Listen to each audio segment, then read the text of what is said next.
A energia provavelmente é o bem mais precioso da civilização moderna.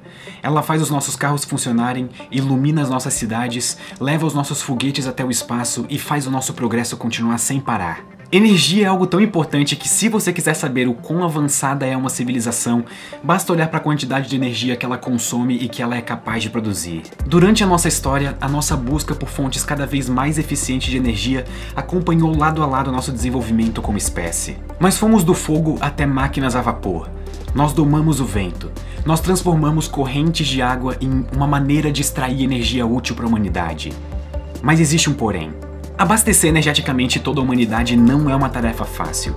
Nós estamos crescendo rapidamente e, com isso, a nossa demanda por energia também aumenta. E o que piora a nossa situação é que hoje em dia cerca de 80% da nossa energia vem de combustíveis fósseis. Eles não são renováveis e algumas estimativas apontam que eles não vão durar mais 100 anos. Então encontrar novas formas de energia mais eficientes não é só mais uma necessidade, agora é uma obrigação, a gente não tem escolha. Só que, para nossa sorte, nós conhecemos uma forma de gerar energia extremamente eficiente, que é a energia nuclear. A energia nuclear consiste em extrair energia contida nos átomos, e como vocês podem imaginar, isso não é uma tarefa fácil. Existem duas maneiras bem diferentes de fazer isso, a fissão e a fusão nuclear, e eu vou explicar cada uma delas para deixar a diferença bem clara. A fissão não é algo novo. Na verdade, nós já fazemos isso desde a Segunda Guerra Mundial. E para fazer fissão, você pega um elemento, geralmente urânio, e divide ele em outros elementos com massas menores. Só que o segredo aqui é que a soma das massas desses elementos menores é sempre menor do que a massa original de urânio. Então essa massa que aparentemente sumiu, que foi perdida, é transformada em energia. Muita energia. A fissão de 1 kg de urânio gera 3 milhões de vezes a quantidade de energia que a queima de 1 kg de carvão gera. É muita energia contida em um volume extremamente pequeno. Isso é eficiência. E isso é perfeito para a humanidade. A fissão nuclear é hoje a maneira mais eficiente de gerar energia que nós conhecemos. Outro lado positivo é que nós temos um fácil acesso ao urânio. Na verdade, o urânio é mais abundante na crosta da Terra do que o ouro, a prata e o mercúrio.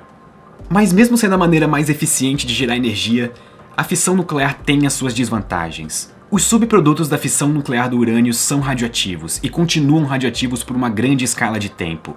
Então, isso cria problemas óbvios de o que fazer com esse lixo nuclear.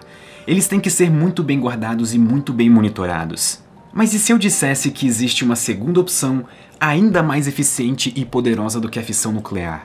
E, melhor ainda, ela é uma fonte de energia praticamente inesgotável, porque ela usa hidrogênio, que é o elemento mais abundante do universo como combustível. Essa é a fusão nuclear, o mesmo mecanismo que gera a energia do Sol. Se a ideia da fissão era dividir os átomos, a ideia da fusão é completamente o oposto.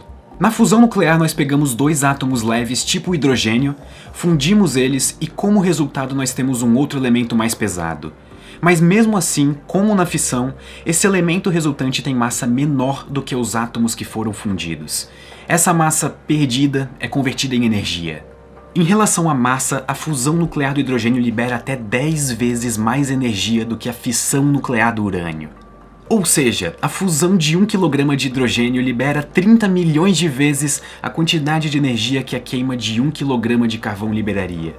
E isso é impressionante, é muito impressionante. Só que, então por que a gente não troca todas as nossas usinas nucleares por usinas de fusão nuclear? Ou melhor ainda, por que a gente não troca todas as nossas fontes de energia de uma vez por fusão nuclear? Aqui que entra a parte difícil. Criar as condições perfeitas para realizar a fusão nuclear é um bizarro desafio de tecnologia e engenharia. O principal problema é fazer os dois núcleos de hidrogênio chegarem perto o suficiente um do outro, porque o núcleo de hidrogênio é composto por um próton, que tem carga positiva, e dois prótons se repelem por causa da força de Coulomb, a mesma força que faz dois elétrons se repelirem, e quanto mais próximo você coloca os dois, maior é essa força. Isso cria uma espécie de barreira, chamada de barreira de Coulomb, que impede os dois núcleos de hidrogênio de se aproximarem muito. Mas a natureza é estranha, e existe uma distância específica que, se você aproximar os dois prótons, a força de atração entre eles será maior do que a força de repulsão. Isso acontece por causa de uma das forças fundamentais da natureza, a força nuclear forte. É ela que faz átomos se manterem coesos, juntando os prótons nos núcleos de elementos mais pesados. Só para deixar clara a dificuldade aqui, Se você colocasse dois prótons em rota de colisão direta, a velocidade deles teria que ser por volta de 20 milhões de metros por segundo, ou 7% da velocidade da luz, para fazer eles chegarem perto o suficiente para a força nuclear forte ganhar da barreira de Coulomb. Ok, então como é que nós vamos conseguir fazer isso? Aumentando a temperatura. Ganhar da barreira de Coulomb requer uma quantidade enorme de energia cinética, e uma das maneiras de fazer os prótons do hidrogênio chegarem nessa energia necessária para quebrar a barreira de Coulomb é aumentando a temperatura deles. Aumentando a temperatura, os prótons se movem mais rápido. Só que tem um problema. Para a gente conseguir colocar os prótons a 7% da velocidade da luz, a gente precisaria de uma temperatura de cerca de 18 bilhões de graus Celsius. Isso é simplesmente loucura. Isso é 1.200 vezes a temperatura no núcleo do nosso Sol. Então, como que o Sol consegue? Aqui entra outro segredo para fazer a fusão nuclear: a densidade. Toda a massa do Sol confina todos aqueles hidrogênios no núcleo para um espaço bem apertado. E esse aumento na densidade diminui drasticamente a temperatura necessária para fazer a fusão nuclear acontecer. Mas nós não temos toda essa massa do Sol aqui na Terra. E, felizmente, nós nem precisamos.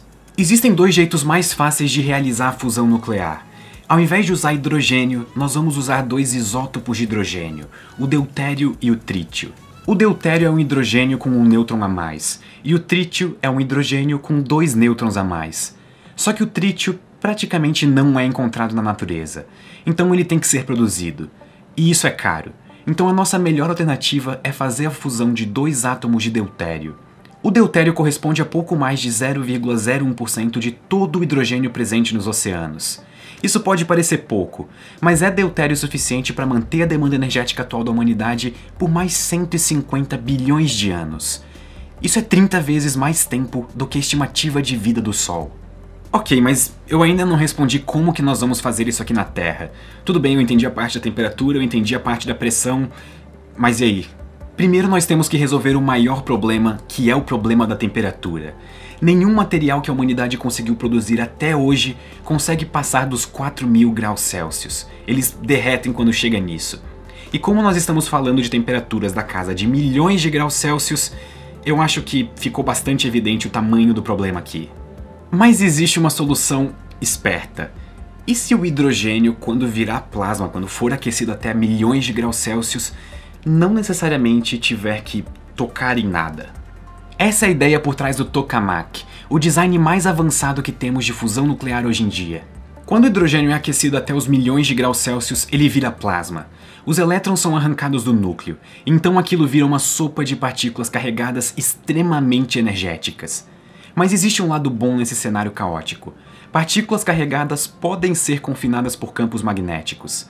Nós podemos limitar esses íons e elétrons extremamente energizados e fazer com que eles continuem aquecidos sem destruir nada.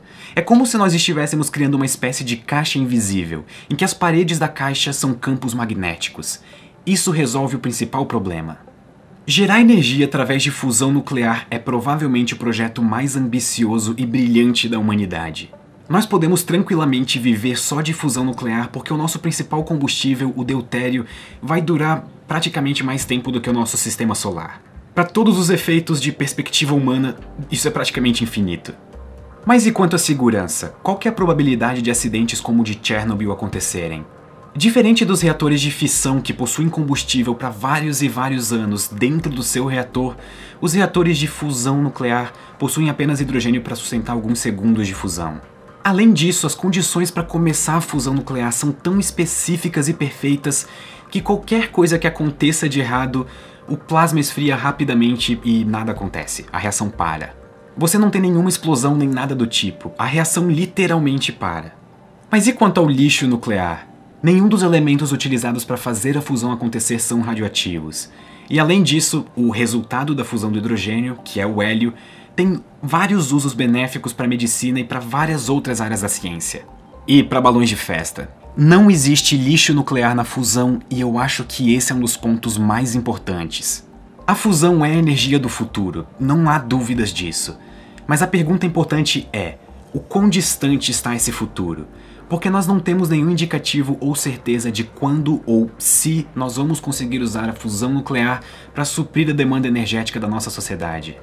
A fusão nuclear provavelmente é o maior desafio de engenharia e tecnologia já enfrentados pela humanidade. Mas se nós conseguirmos essa tecnologia, se a gente conseguir passar desse desafio, nós vamos ter energia limpa, eficiente e barata por 150 bilhões de anos. Isso é incrível. Muito obrigado e até a próxima.